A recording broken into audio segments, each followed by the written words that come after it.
empieza el cáncer, si yo meto oxígeno, ese oxígeno ya no va a activar todo esto, sino se convierte en alcalino por las cargas positivas que tiene la célula.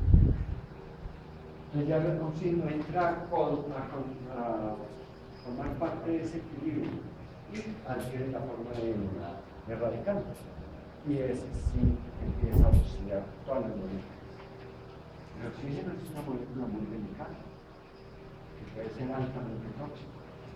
Ahora, a mí se me ocurrió que el paciente hay que oxigenarlo al máximo, 100%, y se me olvidó pasarlo por agua. El frasquito ese. Pues simplemente ese oxígeno va a entrar a formar alcalino y le va a dañar las membranas de intercambio y hace un síndrome de dificultad respiratoria muy grave que se lleva al paciente. El oxígeno no es propiamente medicinal, cosa que ustedes tienen que evaluar antes de poner oxígeno, porque la falsificación de oxígeno se está imponiendo y son oxígenos industriales que les falta la unificación y unas condiciones para que sea medicinal. El medicinal no es tan concentrado como el industrial y a veces se vende el industrial y no el medicinal, sobre todo con algunas fábricas que falsifican el oxígeno medicinal. Quiero que miremos esta parte, aquí para allá, y pongamos ejemplos. ¿Qué pasa? ¿Cuál es del riñón? Vamos al riñón. ¿Cuál es la célula más sensible al oxígeno? ¿Lo recuerdan? Ármense la imagen del riñón, ¿sí? ¿Ya se está imaginando el riñón? ¿Cuántos riñones está el riñón? No. Imagínense ahora cada riñón, por lo superior, por lo inferior, porque es como uno aprende a entender las cosas. Se meten al riñón, imagínense la nefrona. Está el glomérulo, que no es otra cosa sino una arteria ramificada rodeada de una célula acá, y en la cual tiene intercambio por presión. Hay más presión en la arteria en el espacio que esa célula. Y el agua y todo pasa para acá pasivamente por difusión. ¿Hay consumo de energía? Nada. Pasamos, toda esa cantidad de agua salió al espacio de bomba. ¿Hacia dónde sigue? Por el túbulo proximal. Y ahí, ese túbulo proximal tiene que recuperar más del 90% del agua perdido.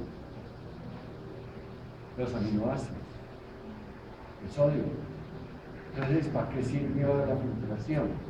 Para dejar ciertos elementos más. El resto lo recupera.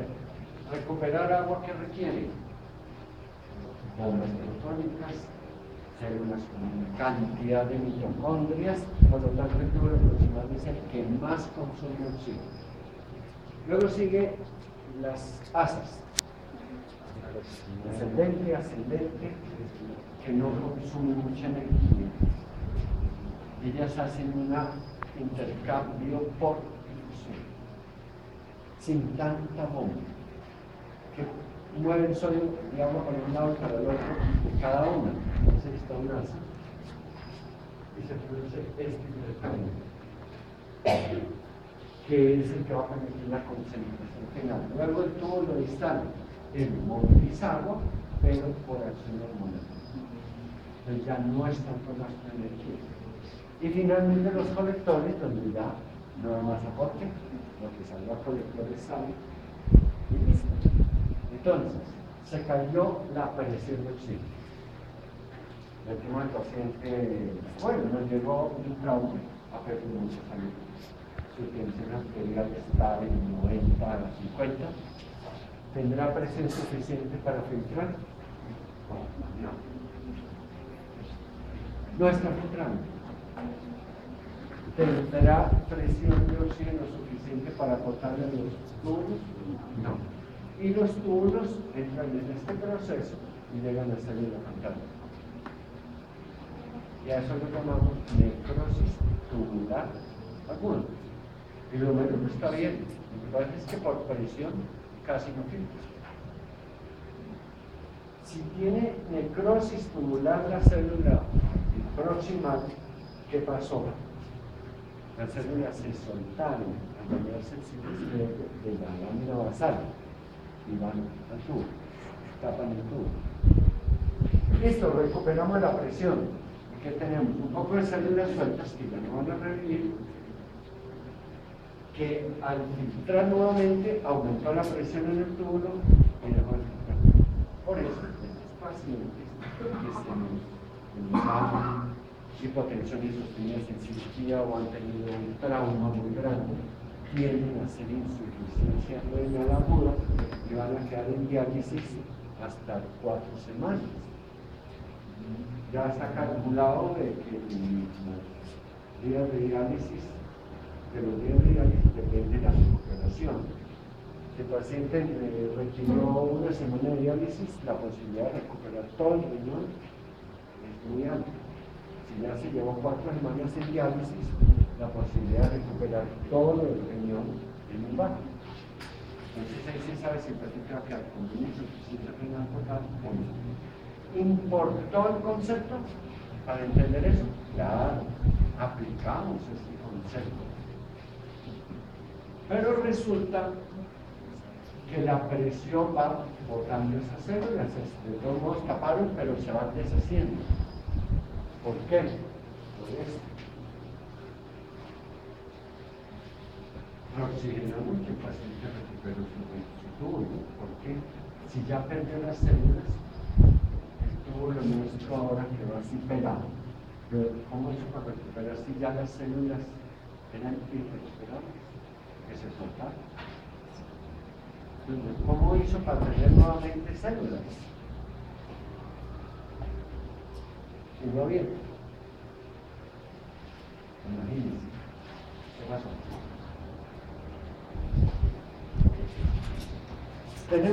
Comparémoslo con otro túbulo. Este túbulo sí tiene las células ahí. Lo único es que son fantasmas, no se ven muy bien. Entró oxígeno, nuevamente presión arterial, concentración y presión de oxígeno suficiente. Estaban acá, regresaron acá. Otros túbulos, las células se soltaron. Aquí quedaron sueltas. Estas ya no las podemos volver a pegar, se deshacen. ¿De dónde se recuperan? Por ejemplo, ¿saben por qué se recuperan estas? Tienen todo. Entonces, si no hay oxígeno, se revierte. Pero esta que ya se soltó, ¿qué hacen? Porque ese tubo volvió a quedar normal.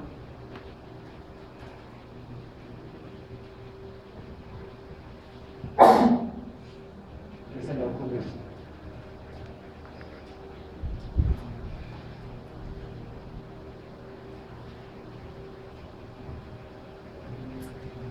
Que los libros rápidamente un clásico de párrafo lo dice y no pasa por encima. Está pensando en su paciente. Su paciente hizo una insuficiencia renal por hipotensión. Usted tiene que imaginarse esos tubos así tapados. ¿Qué es lo que necesito? Que esto vuelva a generar un epitelio. ¿Qué ha pensado? Una ocurrencia. Así sea traída los cabellos.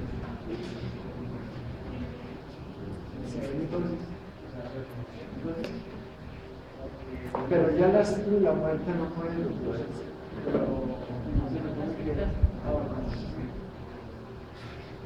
Es que ella se soltó. Bueno, hizo mitosis. Ahora son 2 células sueltas. Estiramos un lacito con el cerrado.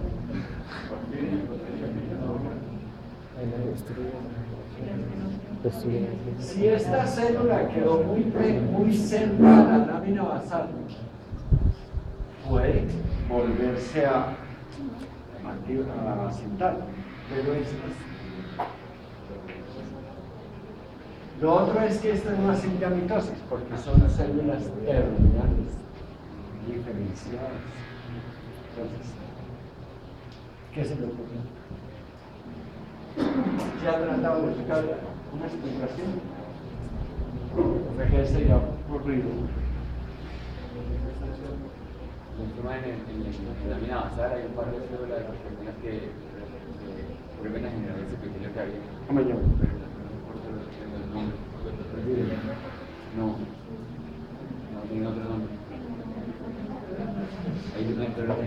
Se llaman células basales de todo epitelio y se conocen como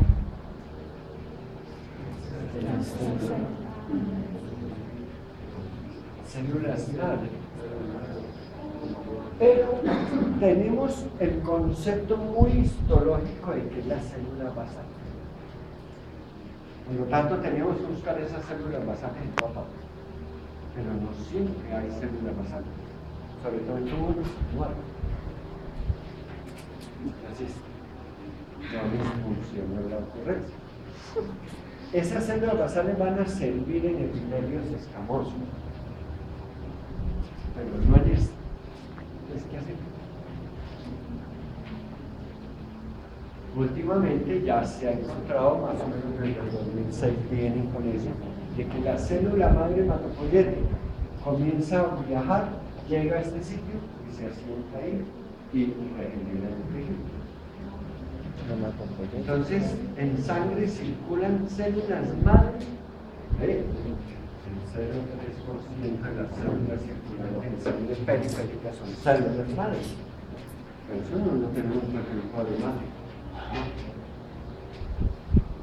No lo tienen en cuenta en el cuadro de madre.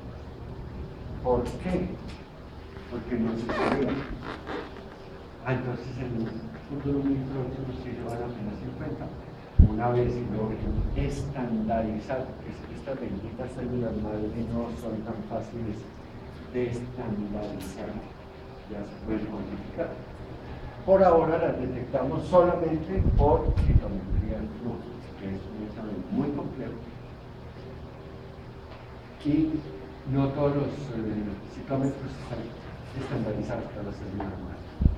Ese es el nuevo concepto que nos dice, así pierda todas las células, llegan células madre y se reproducen. Por eso, la gran capacidad del túbulo de hacerlo. Pero ¿qué pasa con el miocardio? ¿Por qué no pasa lo mismo? No se sabe por qué el miocardio si no responde. Las investigaciones están tratando de cómo generar unos llamados para que las células madre en un miocardio lleguen al sitio y reproduzcan los miocitos que se dañaron. Y se espera que antes de 10 años haya algo que nos solucione todos los problemas de los infartos. En cerebro, grave.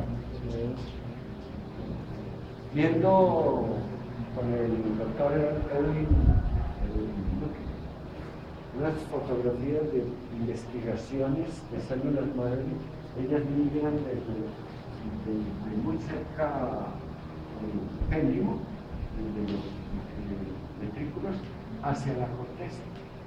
Una estela de células madre migrando por el parénquima. ¿Por qué ahí? Porque no directamente a la corteza.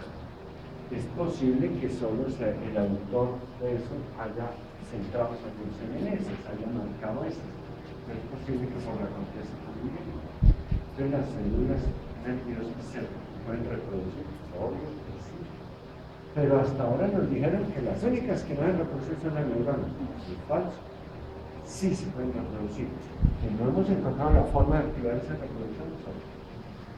¿Quiénes sufren esa reproducción muy a menudo?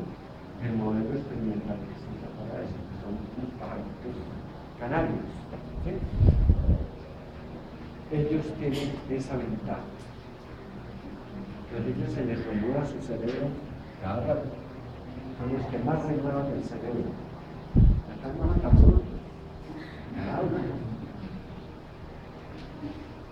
Y entramos en temas que yo siempre les pongo. Hay cosas que se conocen y cosas que no se conocen. A mí, a ustedes les va a tocar el cambio. A mí no. A mí me tocó todo muy estable. Cambiaba nombres. En cambio, a ustedes sí les va a tocar el cambio total. Para muchos, los que en la universidad, eso no era. Era que también. Bueno, pero aprendieron algo. Queda ahora sí claro cómo actuamos con diferentes tejidos que hacen necrosis. Veamos el miocito.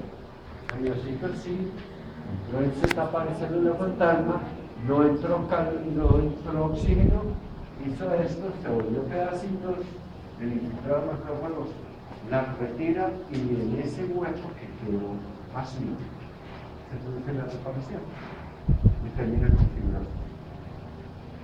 Era una herida quirúrgica.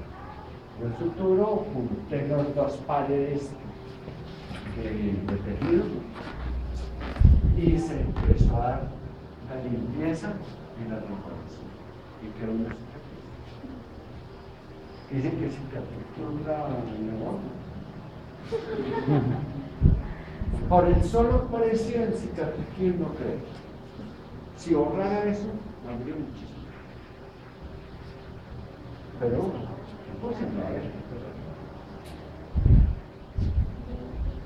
que tal remedio o tal producto natural le borra, le quita las placas ateroscleróticas de las arterias, vamos a ver que eso es un proceso reparativo y no lo quita. Si lo quita, yo estas pastas del asunto en las cicatrices. No existe ese remedio. Entonces van a ver mucha propaganda, muchos productos que se dice una cosa y tienen que someterlo por lo menos a esto que es lo básico. ¿Cumple o no cumple esto? ¿De acuerdo? Bien. ¿Cómo es un tejido necrótico? Reblandecido. Totalmente reblandecido. ¿Cambia de color? ¿Qué color toma? Negro. Sí, yo veo mucho segregacionismo racial en ustedes. Pero lo necrótico todo tiene que ser negro. ¿No? Adquiere un color oscuro siempre y cuando estos rompan vasos sanguíneos. ¿Sí? Entonces lo denominamos una necrosis hemorrágica. Y cuando esa sangre se oxide por los radicales libres adquiere un color muy oscuro. Ahí sí es negro. Pero usualmente el tejido sigue el mismo color mientras no rompa vasos sanguíneos. ¿De acuerdo? El cirujano no busca siempre tejidos negros, sino reblandecidos, friables.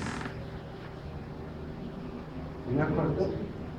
La cirugía y de errores, uno de los más de errores. Estaba haciendo rural, tenía buen nivel de consulta. En ese hospital empezamos a operar. Nuestra fascinación con el director era operando. Llegó a consulta una señora con ardor parabinal, fiebre, cistitis, infección urinaria. Entonces, ella no alcanzó al ficho, pero le dije, bueno, como ella es prostituta en el pueblo, estas meninas no se hacen tratamiento, hospitalícenme. Y cuando la primera consulta la valoro, la hospitalizaron. Cuando la fui a valorar, sí, esto no es infección urinaria, esto es una apendicitis, yo por qué no la examiné en el consultorio. Ya la fui a valorar de noche que terminé, que no pasa, de una. Entramos a cirugía y lo primero que salió fue la apendicitis, mamá, como era apendicitis. Yo porque no hice tacto, porque no hice pus. Entonces uno empieza a ver el error. Todo parecía muy claro. La paciente decía que era una cistitis, yo hice el diagnóstico de infección urinaria y la pasé. Después, con solo la posibilidad capense, lo que es difícil, pero no se me ocurre otra cosa. Resulta que no sé qué tiene, ya está abierta, limpia, pues tenía unas perforaciones en el útero de una peritonía. Había que hacer una histerectomía inmediatamente. Me empiezo a buscar hasta dónde se me colosó el tejido. Entonces, pinzaba por la parte del fondo vaginal, que es el vaginal del cuello, que es donde más me corta. Sucedió reblandecido y enfriado. Pince, se iba. Y jale y pince hasta que había tejido sano que no estaba ni reblandecido ni enfriado. Corté, hice, se peló, se lavó, hizo como 2 palos. Una Eva por una. Bueno, pero salió. Hablé con ella, dice, doctor, no tuvo problema con mi válvula. Porque es que hace un tiempito me la cambiaron en Antioquia. Yo no le hago caso. Ni le pregunté. Y me embarco en una cirugía con una valvulopatía que me daba esas fallas cardíacas durante la cirugía. Errores, muchos en una sola vez. Salió adelante. Como dice, mala llanta, muy bueno. Le digo, no voy a ejercer el oficio 6 meses. Al hacer mi tacto, yo se imagino, toda salida llanta. El director se ríe y me dice, digo, bueno, se ríe porque por lo menos están 3. Pero la vagina es elástica y se va rehaciendo en la medida que se utiliza. Digo, el medicamento vagina normal adquirió mucho cliente porque yo fui y había señores de pueblo que me pedían choferes de mi esposa.